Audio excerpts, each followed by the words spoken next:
이 시간 구원받은 성도에게서 발견되는 특징으로서 재림 소망에 대해서 함께 말씀을 나누겠습니다. 요한복음 14장 1절부터 3절 말씀 보게 되면은 너희는 마음에 근심하지 말라. 하나님을 믿고 또한 나를 믿으라. 내 아버지 집에 거할 곳이 많도다. 그렇지 않으면 내가 너희에게 말해 주었으리라.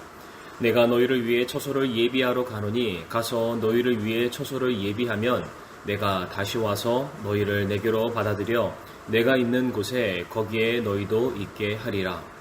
그리스도의 재림은 신구약의 약 1500구절 이상이나 직간접적으로 언급이 되어 있습니다. 신약 전체를 보게 되면은 39절에 한 번 정도 그리스도의 재림을 다룰 정도로 성경은 재림에 대해서 계속해서 우리들에게 강조하고 있습니다. 그래서 그리스도의 재림이란 성도의 신앙생활에 있어서 표대와 이정표처럼 여겨야 할 주제이기도 합니다. 그리스도 안에서 새롭게 변화된 성도들이 이제 바르고 추구해야 될 신앙이 있다면 바로 그리스도의 재림에 대한 소망이며 또한 장차 들어가게 될 천국에 대한 소망이 되어야 하는 것입니다. 물론 주님의 재림의 날짜와 시각에 대해서는 우리가 정확하게 알 수 없습니다. 하지만 주님의 오심이 가깝다는 사실은 우리가 의심할 여지가 없다는 것입니다. 만약 성도에게 있어서 그리스도의 재림에 대한 소망이 희미하고 약해지게 된다면 그 성도의 믿음 역시 희미하고 약해질 수밖에 없습니다. 그러나 반대로 그리스도의 재림에 대한 소망이 넘치면 넘칠수록 현재 영적인 삶 역시 강하고 성령으로 충만한 것을 우리가 확인할 수가 있습니다. 왜 그렇습니까? 이 땅에서의 삶은 잠시 잠깐뿐이고 이제 그 이후 성도가 바라는 궁극적인 삶, 신앙의 보상과 영원한 안식이 이제는 주어져 있음을 그가 확신하고 있기 때문입니다. 성도란 거듭난 그 순간부터 주님의 다시 오심을 간절히 소망하며 인내로 기다리고 믿음으로 바라보게 되어 있습니다.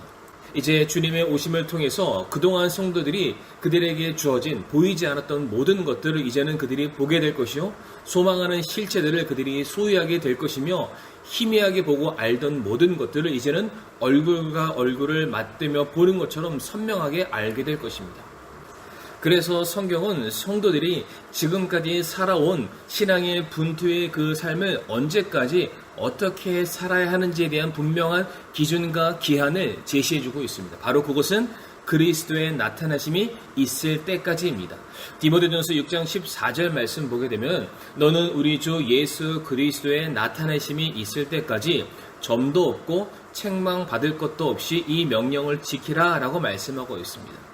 그러니까 성도가 살아내야 될 믿음의 삶, 인내의 삶, 참고 견디는 삶이라는 것은 언제까지 살아야 됩니까? 바로 주님의 나타나심이 있을 때까지입니다. 더불어서 죄와 마귀와 질병과 고통과 재난과 기근, 사망 같은 우리를 괴롭히는 모든 것들의 활동 역시 언제 끝나게 됩니까? 바로 그리스도의 나타나심 앞에 끝이 나게 되어 있는 것입니다. 그러므로 성도의 삶 가운데 이제 낙심하지 않고 의심하지 않고 불안해하지 않고 인내로 소망 가운데 이제 주님의 다시 오심을 기다리는 삶을 살아야만 하는 것입니다.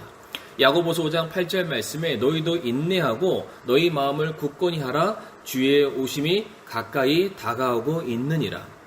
현재 우리 모든 구원받은 성도들은 어찌 보면은 그리스도의 초림과 그리스도의 재림 사이의 삶을 살아가고 있다고 해도 과언이 아닐 것입니다.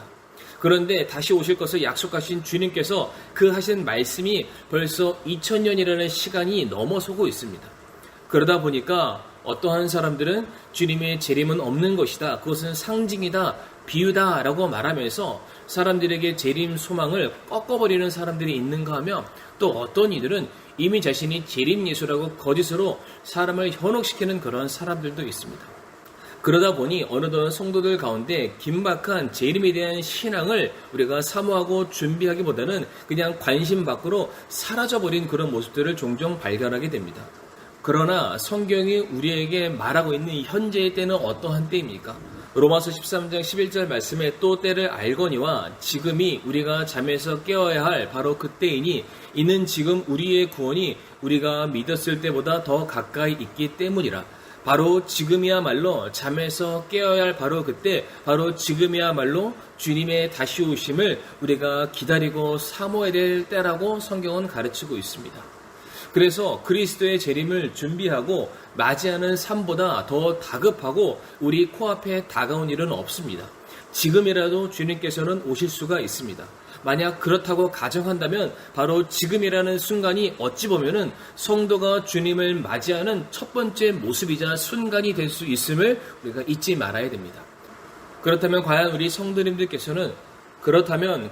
성도님들께서는 지금 주님을 만나실 준비가 되어 있습니까? 아니면 마치 이 세상이 영원할 것처럼 살고 계시지는 않습니까?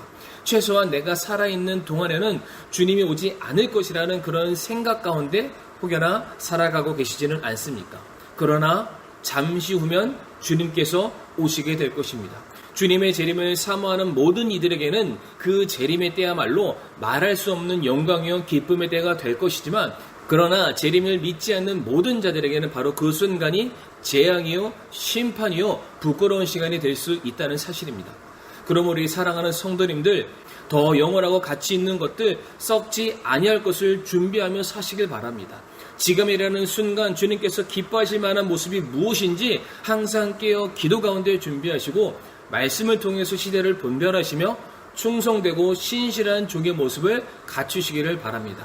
그러므로 이 죄악 많은 이 세상에 대한 모든 애착과 미련들은 다 내려놓으시고 장차 주님과 함께 거하게 될 영원한 천국, 우리가 돌아가게 될 그 아버지의 품을 손꼽아 기다리시며 믿음으로 준비하시는, 믿음으로 재림의 때를 바라보시는 오늘 하루 우리 성도님들의 삶이 되시기를 바라며 말씀을 마치겠습니다.